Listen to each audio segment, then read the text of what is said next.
다음 소식입니다. 최근 경기도 안산의 한 유치원에서 원생들이 집단 식중독에 걸렸습니다. 익히지 않은 육류, 청결하지 못한 조리 환경 등 발병 원인에 대한 다양한 해석들이 나오고 있는데요. 더운 여름 음식물 섭취에 유의해야 할 점이 많습니다. 관련 내용 이승남 가정의학과 전문의 연결해서 들어보겠습니다. 안녕하십니까? 네, 안녕하십니까. 네, 우선 이 여름철에 식중독 발생이 유난히 잦은 이유는 뭔가요? 첫 번째는 이제 날씨가 너무 덥고 고온 다습하다 보니까 그것으로 인해서 우리가 세균이 굉장히 잘 자라는 그런 환경이 되는 거예요. 예. 그래서 특히 이제 우리가 뭐 마요네즈라든지 그다음에 단 거라든지 그런 걸 갖다가 밖에 내놓는 경우에는 그 세균이 굉장히 잘 자라는 조건이 되기 때문에 그것으로 인해서 많이 하고요. 또 한 가지는 이제 또 우리가 여름에다 보니까 너무 찬 거 많이 먹잖아요. 찬물 같은 거 많이 먹게 되면은 거기에 귀인 들어가는데 모르고 먹는 경우가 많고, 또 세 번째는 어떤 경우가 있냐면은 요 조리가 덜 된 음식을 먹는 경우, 저 고기를 좀 덜 익혔거나 특히 이제 과거 우리가 그 해조류 같은 경우나 그 우리 폐류 같은 경우에는 들이킬 경우에는 비브리아 콜레라 같은 것이 생길 수가 안 좋기 때문에 이 세 가지 원인에서 굉장히 잘 생깁니다. 예, 이 식중독에 걸리면 주로 어떤 증상들이 나타나는 건가요? 증상 같은 경우에는 이제 복통이 있고 설사가 있고 토하는 경우가 있고 열이 나는 경우가 있고, 특히 비브리아 콜레라 같은 경우에는 우리가 몸에서 반점이 생기거나 그다음에 그 피부가 괴사되는 경우가 있어요. 그래서 그런 여러 가지 증상이 나타나고, 또 심한 경우에는 뭐 신장이라든지 그런 것이 망가질 수가 있기 때문에 우리가 식중독이라고 안심하면 안 되고, 아주 심한 거는 생명을 잃을 수가 있습니다. 네, 최근에 안산의 한 유치원에서 원생들이 집단 식중독에 걸렸잖아요. 병명이 용혈요독 증후군이라고 하던데 어린아이들이 걸려서 더 걱정이 큰데요. 발생 원인과 증상을 좀 짚어주시죠.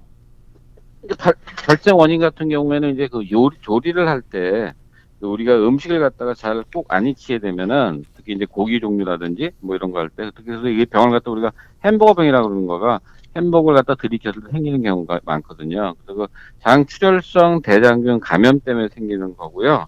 바로 이 경우에 걸릴 경우에는 우리가 그 증상이 배가 아프고, 그다음에 이제 우리가 오열도 나고 열도 나고 오심도 나고, 또 심한 경우는 경련성 복통도 나는데, 문제는 이게 그 대변에 피가 나오는 경우가 있고요. 또 한 가지는 이제 그 무서운 게 용혈성 빈혈이라든지 혈소판 감소증이라든지 급성 신부전을 갖다가 할 경우에는 용혈성 요독 증후군으로 발생하기 때문에 이럴 경우에는 생명이 위험할 수가 있습니다. 네, 그러면 이 식중독에 걸리지 않기 위해서는 어떻게 해야 되는 건가요? 예방법이 있을까요? 첫 번째는 이제 손을 잘 닦고요. 두 번째는 물도 끓인 물을 먹고 냉장고에 넣어놨다 먹는 게 좋고, 세 번째는 가장 중요한 게인데, 요리를 할 때 고기 같은 걸 갖다가 꼭 푹 익히는 버릇을 들이고요.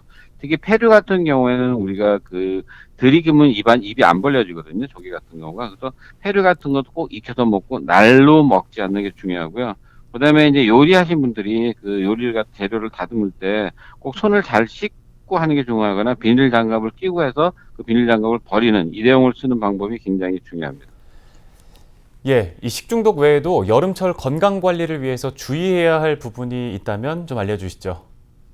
첫 번째는 이제 우리가 먹다 남은 음식을 갖다가 냉동에 넣어서 그 다음날 먹지 말고요. 처음부터 덜어서 먹고서 입에 안 되게, 그 다음에 냉장고에 보관하고, 냉장고에 보관하는 것도 기간마다 조금씩 다르거든요. 그러니까 이틀 이상 그렇게 두지 말고, 특히 수박 같은 것은 잘라 놓은 다음에 거기다 랩을 새서 놓으면요, 거기 균이 더 많이 자라요. 그리고 수박 같은 것은 우리가 조각 수박을 사서 한꺼번에 다 먹어 치우는 게 중요하고, 두 번째는 이제 우리가 여름철에는 가장 주의할 게 바로 일사병, 열사병이기 때문에 뜨거운 한낮에 나가서 일하는 거나 노는 걸 갖다가 삼가하시고, 꼭 일해야 될 경우에는 창이 큰 모자나 우산을 쓰고 수분을 충분히 보충하면서 일하는 게 굉장히 중요합니다. 네, 더워서 지치기 쉬운 여름철입니다. 음식 섭취부터 수분 보충 그리고 위생까지 유의사항 잘 지켜서 건강 관리에 유념하셔야겠습니다. 오늘 도움 말씀 고맙습니다. 네, 감사합니다.